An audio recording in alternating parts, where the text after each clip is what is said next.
ആദ്യമായിട്ട് മാമ്പഴ പുളിശ്ശേരി വീട്ടിൽ ട്രൈ ചെയ്ത് നോക്കാൻ പോവാണ്. അപ്പൊ എങ്ങനെ ഉണ്ടാക്കുന്നതെന്ന് കണ്ടാലോ. അമ്മയുടെ മാമ്പഴമൊക്കെ തൊലിയൊക്കെ പൊളിച്ച് വെക്കുകയാണ്.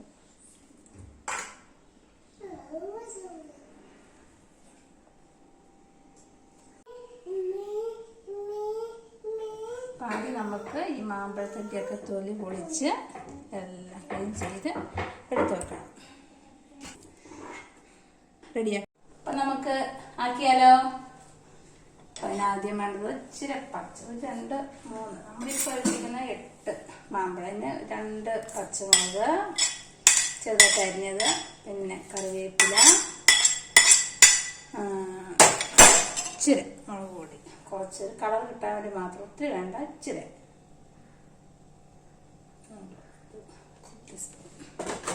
സ്വല്പം മഞ്ഞൾപ്പൊടി, പിന്നെ കുറച്ചുപ്പ്.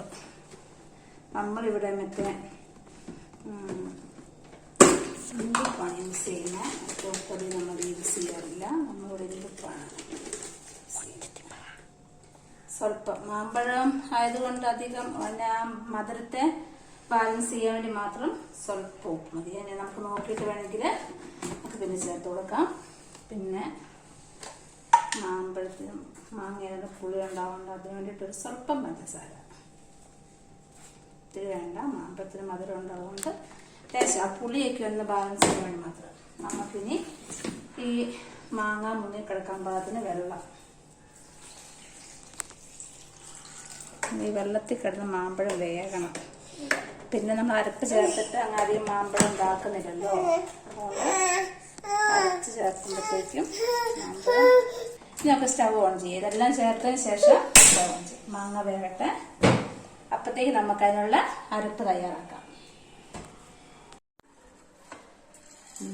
കുരുമുളക്, ചെറിയ ജീരകമാണ്, നമ്മൾ നല്ല ജീരകം എന്ന് പറയും, ചെറിയ ജീരകം, അത് നമുക്ക് നല്ല പേസ്റ്റ് ആക്കി അരക്കണം. എന്നാലും നമ്മുടെ ആ കറിക്ക് ഗ്രേവിക്ക് നല്ല ഒരു സോഫ്റ്റ് ഗ്രേവി. അപ്പം നമ്മുടെ മാമ്പഴം ഏകദേശം വെന്ത് പാകമായിട്ടുണ്ട്. നമുക്കൊന്ന് നമ്മൾ തയ്യാറാക്കി വെച്ചിരിക്കുന്ന അരപ്പ് അതിലേക്ക് ചേർത്ത് കൊടുക്കാം. തീ ഒന്ന് കുറച്ച് വെക്കണേ. നമ്മൾ അരപ്പ് ചേർക്കുമ്പോൾ ഒന്ന് അരപ്പിൻ്റെ ഇതും ആ തേങ്ങയുടെ പച്ചമണവും കുരുമുളകിൻ്റെ പച്ചമണവും ഒക്കെ ഒന്ന് പോകാൻ വേണ്ടിയിട്ട് നമുക്ക് തീ കുറച്ചൊന്ന് കൊടുക്കാം. എന്നിട്ട് നമുക്ക് അരപ്പം ചേർക്കാം. നന്നായിട്ട് ഇളക്കി കൊടുക്കണം. ഒത്തിരി വെള്ളം വേണം, കുറച്ചൊരു വെള്ളം, അരപ്പങ്ങ് കുറച്ച് വെള്ളം നമുക്ക് ഒഴിച്ച് കൊടുക്കാം.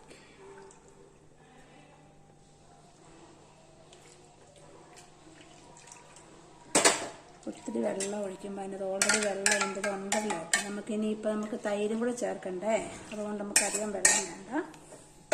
കഴുകി അങ്ങ് ഒഴിക്കുന്ന ചെറിയ ഗ്രേവി നമുക്ക് തീ കുറച്ച് വെക്കണേ. സിമ്മരിട്ടിട്ട് ഇനി അത് അരപ്പങ്ങ് ആ തേങ്ങയുടെ പച്ചമണൊക്കെ അങ്ങ് മാറട്ടെ. നമുക്കങ്ങ് തീ കുറച്ചിടാം. ഇനി നമുക്ക് തൈര് ഒഴിച്ചു കൊടുക്കാവേ. തൈര് ഒഴിച്ചിട്ട് അധികം തിളപ്പിക്കരുത്, ജസ്റ്റ് ഒന്ന് ചൂടായാൽ മതി കേട്ടോ. തൈര് ഒഴിച്ച് നന്നായിട്ട് ഇളക്കി കൊടുക്കണം. നീ പറഞ്ഞോ. തൈര് നമ്മൾ ജസ്റ്റ് എന്നത് മിക്സിയിലൊന്ന് അടിച്ചെടുക്കണം കേട്ടോ. അച്ഛൻ നല്ല കട്ട പിടിച്ചല്ലേ ഇരിക്കുന്നേ. അപ്പം ഇനി തൈര് ഒഴിച്ചതിന് ശേഷം ഇത് അധികം തിളപ്പിക്കരുത്, ജസ്റ്റ് ഒന്ന് ചൂടായി നമ്മൾ അപ്പം തന്നെ സ്റ്റവ് ഓഫ് ചെയ്യുക. ഇനി നമുക്കത് താളിച്ചെടുക്കണം.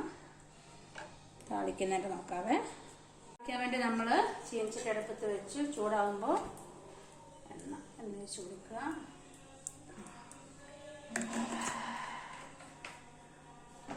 എണ്ണ ചൂടായി കഴിയുമ്പോൾ ആദ്യം ഇച്ചിരി ഉലുവ, ഒരു നുള്ള ഉലുവ ഇട്ട്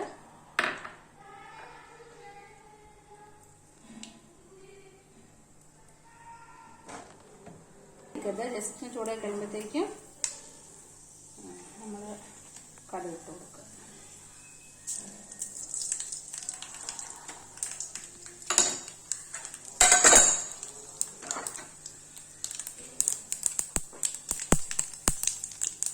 ശേഷം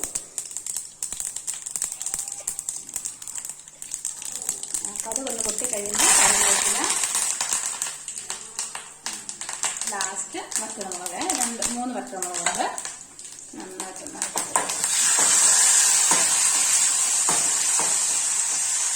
കേട്ടോ.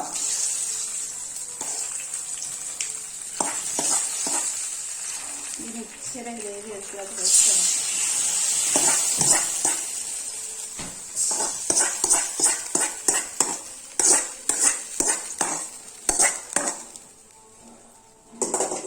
അപ്പം നമ്മുടെ മാമ്പഴ പുളിശ്ശേരി റെഡി ആയിട്ടുണ്ട്.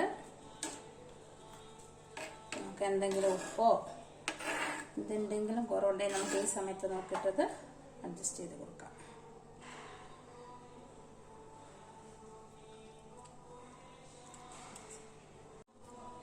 ഇനി നമുക്കിത് സേവിങ് ഡിഷിലേക്ക് മാറ്റാം കേട്ടോ.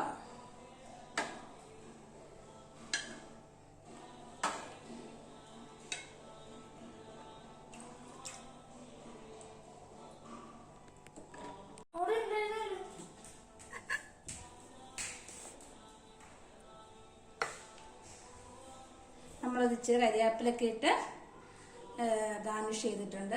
അപ്പം നമുക്കിതൊന്ന് ടേസ്റ്റ് ചെയ്ത് നോക്കാം കേട്ടോ.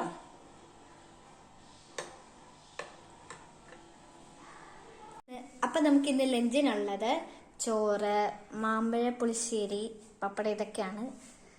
അപ്പം നമുക്ക് ഇന്ന് ലഞ്ചിനുള്ളത് മാമ്പഴ പുളിശ്ശേരിയും പപ്പടമാണ്. നമുക്കപ്പോൾ എല്ലാം കൂടെ കൂട്ടി ഒന്ന് ചോറ് കഴിക്കാം.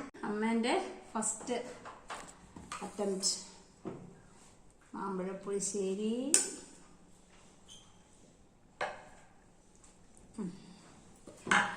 പപ്പടം നോക്കൂ, അഭിപ്രായം പറയൂ.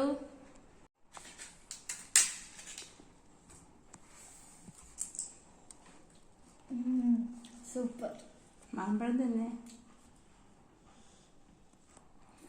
അത് ഊമ്പി തിന്നണം, ആ ഗ്രേവി എല്ലാം കൂട്ടി. ട്രൈ ചെയ്ത സൂപ്പർ സാധനമാണ്. അപ്പൊ നിങ്ങൾ ഭക്ഷണം കഴിഞ്ഞിട്ട് അടുത്ത വീഡിയോ കാണുന്നവരെ ബൈ.